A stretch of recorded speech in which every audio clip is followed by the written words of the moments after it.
जय श्री राम। जय भगवान शिव जी। भगवान और आप चैनल के अत्यंत प्रिय श्रद्धालु भक्तों, पूजा आप सब क्यों करते हैं? पूजा हर कोई इसीलिए करता है कि वो अपनी बात भगवान से ठीक से कह पाए, ताकि भगवान तक उसकी बात पहुंच जाए, भगवान उसकी बात समझ ले और भगवान उसका कार्य करते। भगवान से जो भी बात आप कहें, चाहे आपकी अपनी भावना हो, चाहे आपका दुख हो, दर्द हो, पीड़ा हो, चाहे कोई रोग खत्म करने की प्रार्थना हो, या धन संबंधी समस्या हो, बेटे या बेटी का विवाह ना हो रहा हो, बेटे या बेटी की नौकरी न लग रही हो, या कोई अच्छी नौकरी न लग रही हो,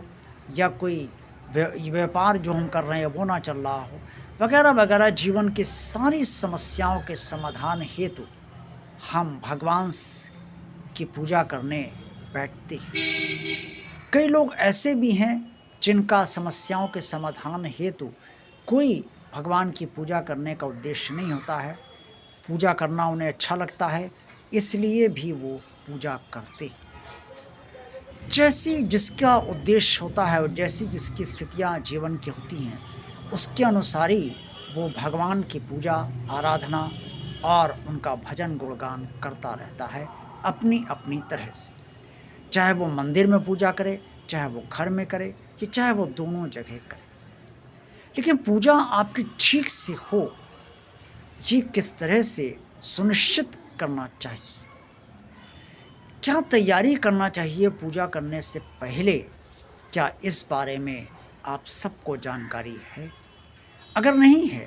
तो आज का वीडियो आप पूरे मनोयोग से सुनिए, श्रद्धा, आस्था, विश्वास, समर्पण के साथ अपने भगवान को साक्षी मानते हुए सुनिए, ताकि कल जब आप पूजा करें तो आपको पूजा करने की जो तैयारी आपने की है, उससे आपकी पूजा शांत मन से और मनोयोग से हो, ताकि आपकी बात सीधे भगवान तक पहुँचे,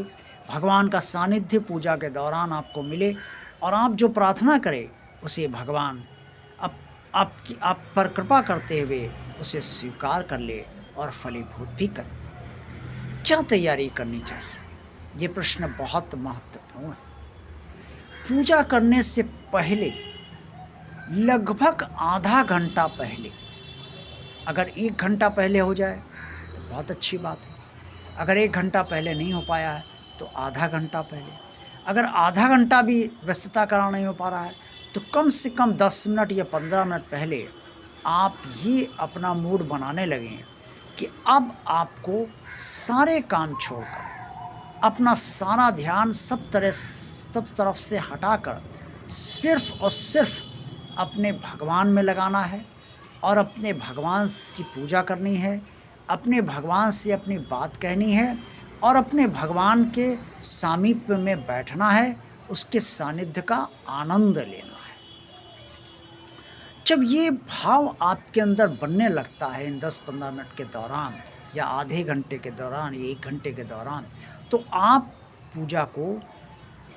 ठीक से कर पाने में सफल इसलिए हो पाते हो क्योंकि आपका मन आपके भगवान की तरफ उन्मुख होने लगता है,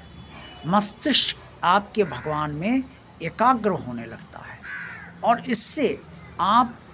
अन्य सारी स्थितियों से को छोड़कर सिर्फ और सिर्फ अपने भगवान के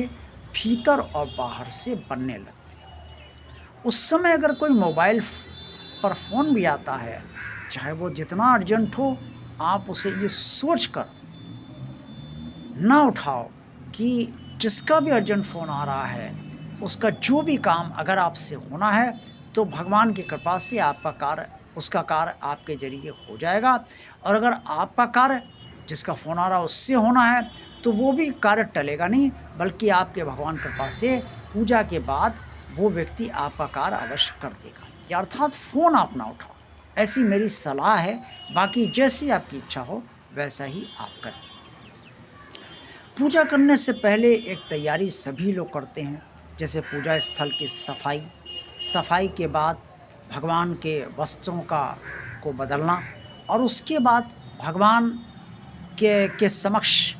जल छिड़क कर उन्हें उन्हें जल छिड़क कर अर्पण करना, उनको स्नान कराना, फिर भगवान को पोंछना ठीक से, और उसके बाद फिर भोग,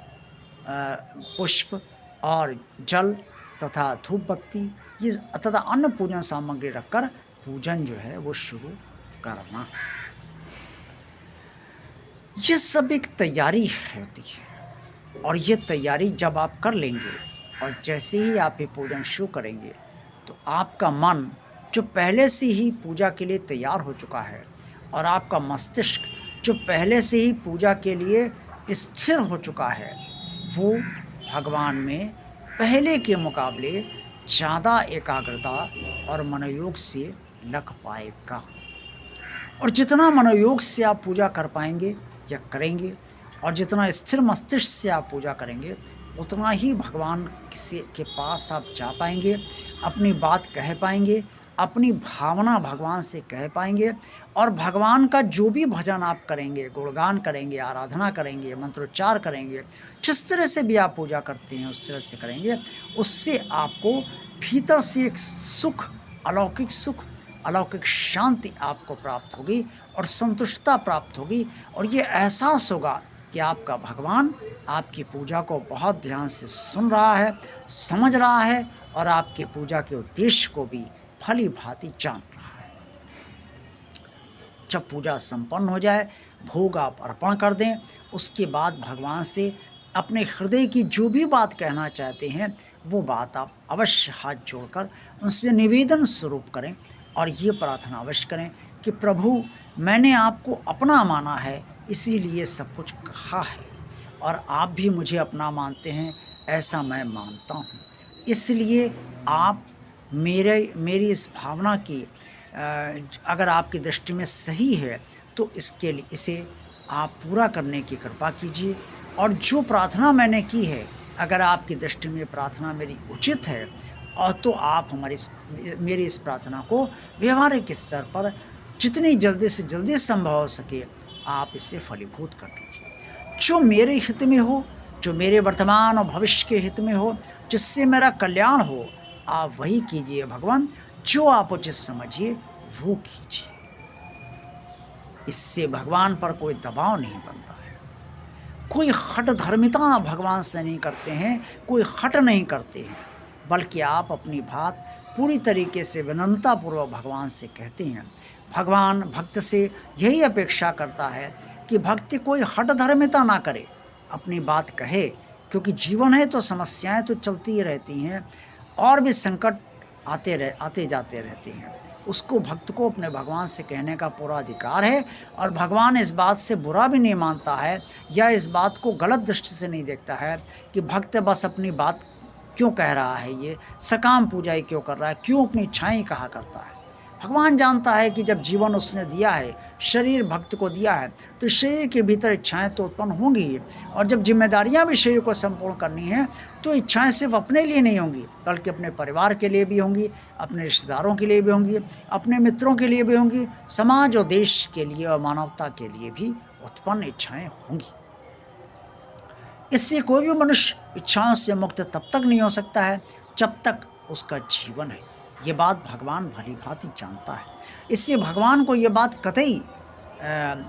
गलत नहीं लगती है कि आप उससे अपनी इच्छाएं कह रहे हैं। लेकिन जब इच्छा कहने के बाद उन्हें पूर्ण करने की बात आती है, तब जब आप भगवान से ये कहते हैं कि मेरा निवेदन है कि आपको जो उचित लगे वो कीजिए, तब भगवान को प्रसन्नता होती है, और भगवान ये मानता है कि ये भक्त वास्तव में मेरा भक्त है, क्योंकि इसने मुझसे सारी बात तो कही, अपनी इच्छा तो कही, लेकिन मुझ पर कोई दबाव नहीं डाला है, ये नहीं कहा है कि मैं हर हाल में कार्य कर दूं, कोई इसने समय सीमा निर्धारित नहीं की। और ये तो सर्वविदित ही है, आप भी जानते होंगे कि जब भगवान प्रसन्न होता है तो उस समय फिर वो हर कार्य आपका करने पर तैयार हो जाता है, और आपके सारे कार्य बहुत जल्दी होते रहते हैं। तो पूजा करने से पहले पूजा की भली भांति तैयारी कीजिए, फिर आप पाएंगे कि पूजा करने से आपको भीतर से कितना अलौकिक सुख अलौकिक शांति और संतुष्टता मिली है और भगवान का सानिध्य मिला है, और आपके अंदर ये विश्वास उत्पन्न होगा कि आपने अपनी बात जो भगवान से कही है वो भगवान तक पहुंच गई है और भगवान ने स्वीकार भी कर ली है, और भगवान को ही अब सब कुछ वो कार्य करना है जो आपने उससे कहा है। और इससे जीवन आपका सरलता से चलता जाता है। भगवान के प्रति आपकी आस्था, श्रद्धा, विश्वास, समर्पण गहरा होता चला जाता है, और जितना विश्वास मजबूत होता है उसी के अनुसार आपको फल भी जीवन में प्राप्त होते रहते हैं। देखते रहिए भगवान और आप चैनल। वीडियो को लाइक कीजिए, चैनल को सब्सक्राइब कीजिए, चैनल को शेयर कीजिए। जय श्री राम,